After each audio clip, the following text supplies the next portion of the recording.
नमस्कार। आज हम बात करेंगे कोलाइटिस के विषय में। कोलाइटिस मतलब बड़ी आंत में सूजन की समस्या।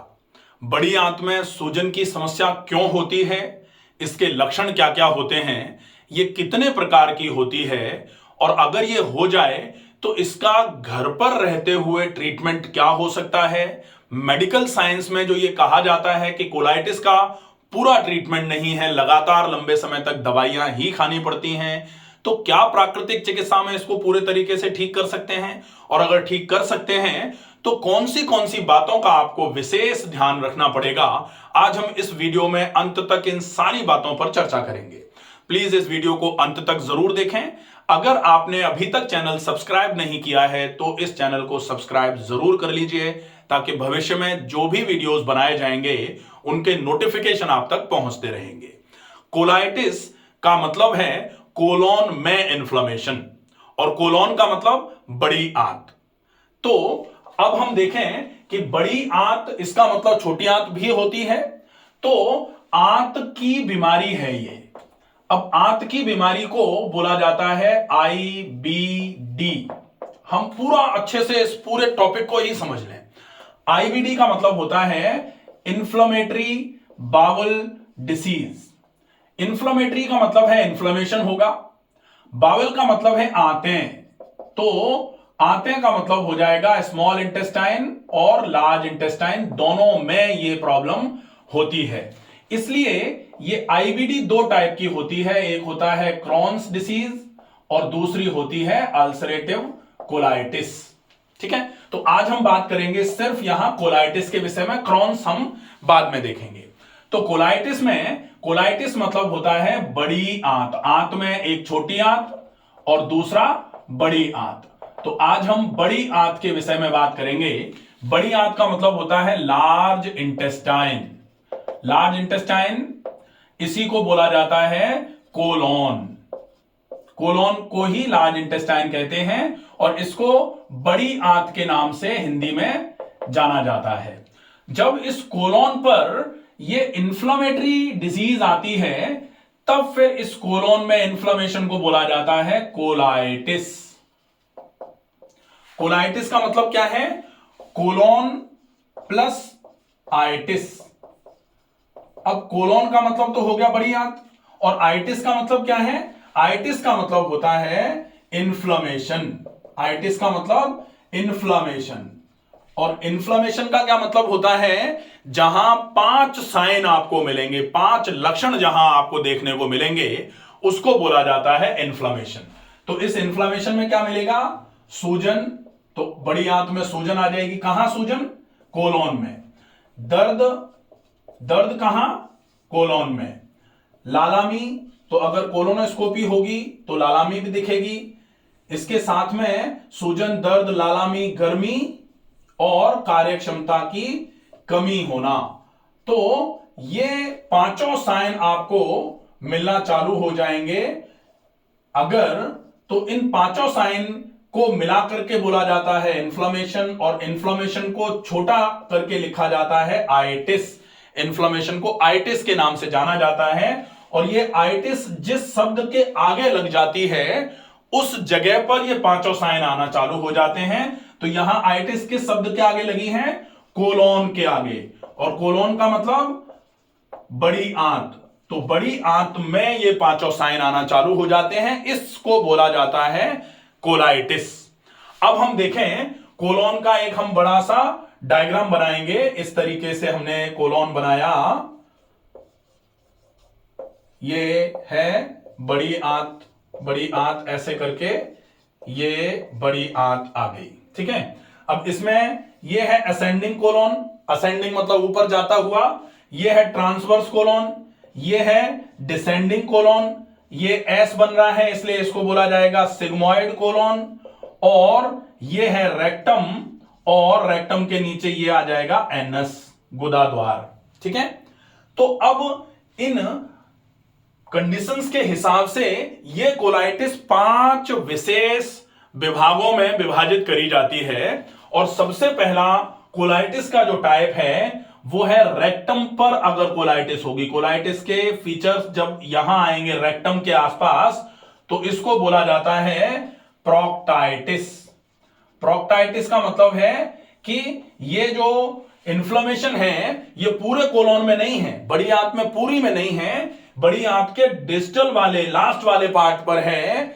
उस लास्ट वाले पार्ट को बोलते हैं रेक्टम। तो रेक्टम को बोला जाता है प्रोक्टा। प्रोक्टा पर जब ये आइटिस होगी तब बोला जाएगा प्रोक्टाइटिस। अब दूसरा डिवीजन जो आता है वो होता है प्रोक्टोसिग्मोइडाइटिस। मतलब प्रोक्टा मतलब रेक्टम पर भी है और सिग्मोइड कोलोन पर भी, जब ये दोनों पर आ जाएगी तब इसको बोला जाएगा प्रोक्टोसिग्मोइडाइटिस। प्रोक्टोसिग्मोइडाइटिस। तीसरे नंबर पर जब ये और आगे की तरफ बढ़ेगी और ये पूरे डिसेंडिंग कोलोन तक यहां से लेकर के ये पूरे में जब आ जाती है तब इसको बोला जाता है डिस्टल कोलाइटिस। डिस्टल कोलाइटिस का मतलब है कि ये जो प्रॉक्सिमल पार्ट है कोलोन का, यहां से कोलोन शुरू हुआ है और यहां ये डिस्टल पार्ट है, तो इस पूरे डिस्टल पार्ट पर जब ये कोलाइटिस हो जाती है तब इसको बोला जाता है डिस्टल कोलाइटिस। इसके बाद जब ये यहां से लेकर के transverse colon, descending colon, sigmoid colon, rectum इस पूरे को कवर करती है तब इसको बोला जाता है एक्सटेंसिव कोलाइटिस। तो एक्सटेंसिव कोलाइटिस बोला जाएगा। और जब ये यहीं से शुरू होकर के पूरे कोलोन में फैल जाए, तो जब पूरे कोलोन में फैल जाती है इसलिए इसको बोला जाता है पेन कोलाइटिस। पेन कोलाइटिस का मतलब, पेन मतलब पूरे, कोलाइटिस मतलब पूरे कोलोन में जब ये इन्फ्लेमेशन हो जाएगा तब इसको बोला जाता है पेन कोलाइटिस। अब ये 5 प्रकार का है। 5 प्रकार मतलब 5 लोकेशन के हिसाब से कहां पर इन्फ्लेमेटरी साइन ज्यादा है, इन्फ्लेमेटरी चेंजेस ज्यादा आए हैं, उसके हिसाब से उस कोलाइटिस का डिवीजन किया गया है। अब हम देखते हैं कि इस कोलाइटिस के होने में सबसे ज्यादा सहायक कारण कौन से हैं। तो कारणों में सबसे बड़ा कारण होता है जैसे आप अल्कोहल ले रहे हैं, बहुत ज्यादा मात्रा में आप टोबैको ले रहे हैं, स्मोकिंग कर रहे हैं, या फिर आपकी लाइफस्टाइल बहुत ज्यादा खराब है, खाने पीने का पता ही नहीं है, खा रहे हैं तो बहुत खा ले रहे हैं, नहीं खा रहे हैं तो भूखे बने रहते हैं, या फिर आपको कोई ऐसी बीमारी हुई थी जिस बीमारी को ट्रीट करने के लिए आपको स्टेरॉइड लगातार लंबे समय तक दिए गए, उस स्टेरॉइड की वजह से कोलाइटिस हो गई, या फिर आपको कोई ऐसा इन्फेक्शन हो गया था कि उस इन्फेक्शन को दूर करने के लिए आपको लंबे समय तक एंटीबायोटिक्स लेनी पड़ी, उसकी वजह से कोलाइटिस हो गई, या फिर आप दर्द निवारक दवाइयां लगातार लंबे समय से खा रहे थे और उसकी वजह से आपको कोलोन में इन्फ्लेमेशन हो गया, या फिर कभी कभी ऐसा भी होता है कि ये जेनेटिक या फिर हेरिडिटरी कोलाइटिस के रूप में आपके शरीर में प्रदर्शित हुई है। इसके साथ में अगर कोलाइटिस हुई है तो इसका एक रीजन स्ट्रेस भी होता है, तनाव भी इसके कारणों में एक बड़ा कारण माना जाता है। तो ये तो है कोलाइटिस होने के कुछ विशेष कारण। इसके अलावा हम विशेष कारणों में सबसे मूल कारण कोलाइटिस का अगर जानना चाहें तो मूल कारण है शरीर में कहीं ना कहीं बहुत लंबे समय से इनएक्टिविटी हुई है, उसकी वजह से कोई पहले बीमारी हुई और उस बीमारी को ट्रीट करने के लिए आपने लगातार दूसरी चीजों का उपयोग किया है और उनकी वजह से यह प्रॉब्लम आपके शरीर में आ गई।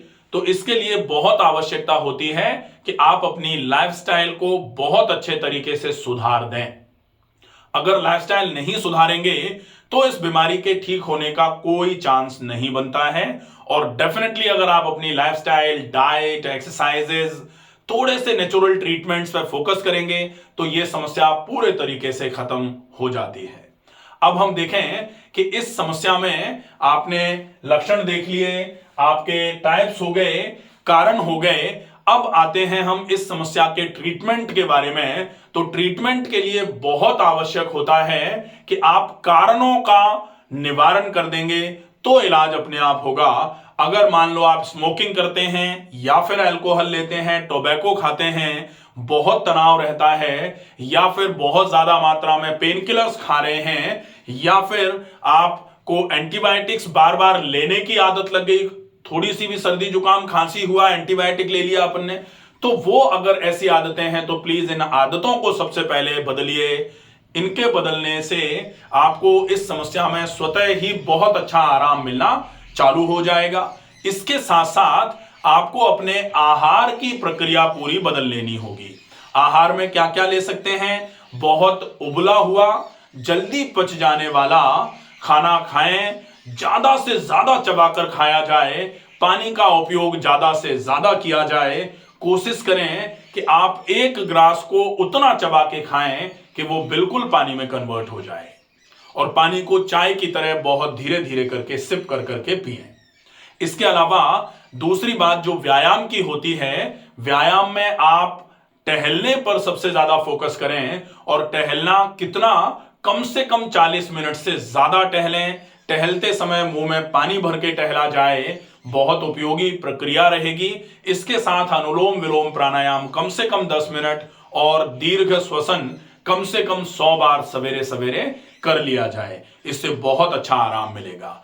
इसके अलावा ट्रीटमेंट जो है वो होगा पेट पर ठंडे पानी का गीला कपड़ा या फिर पेट पर मिट्टी की पट्टी का उपयोग।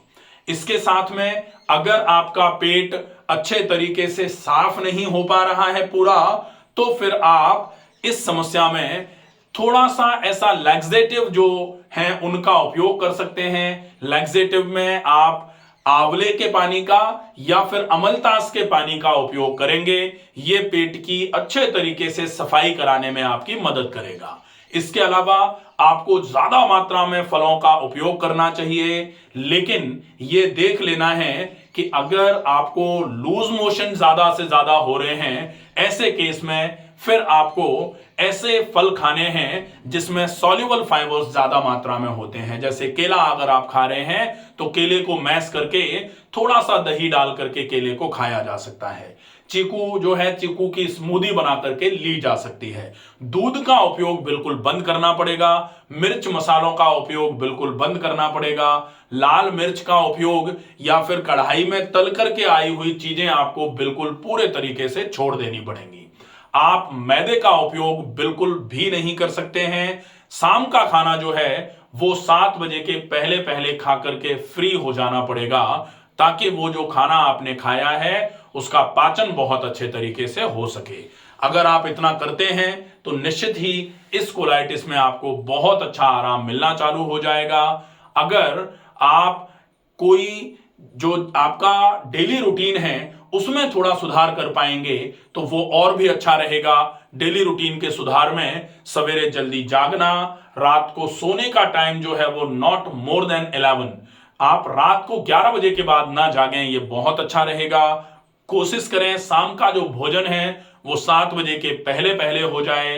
दिन में 2 बार व्यायाम, और अगर 2 बार किन्हीं कारण की वजह से नहीं हो पा रहा है तो 1 बार सवेरे सवेरे व्यायाम जरूर हो। ये नियम अगर आप अपना लेते हैं, निश्चित ही आपको धीरे धीरे करके इस समस्या में आराम मिलना चालू होगा। अगर आपको और कोई समस्या है या फिर कोलाइटिस से रिलेटेड आपको कोई प्रश्न मन में आ रहा है तो आप कमेंट बॉक्स में लिख करके पूछ सकते हैं। अगर आपको कोलाइटिस है, आपने कोलोनोस्कोपी कराई हुई है, आपको कोई चीज समझ में नहीं आ रही है, तो आप कंसल्ट करने के लिए आप अपने रिपोर्ट्स को मेरे व्हाट्सएप नंबर पर, मैं नंबर कमेंट बॉक्स में या डिस्क्रिप्शन में डाल दूंगा, उस पर भेज सकते हैं और ऑनलाइन कंसल्टेशन का जो प्रोसेस है उसको ऑप्ट करके ऑनलाइन कंसल्ट कर सकते हैं।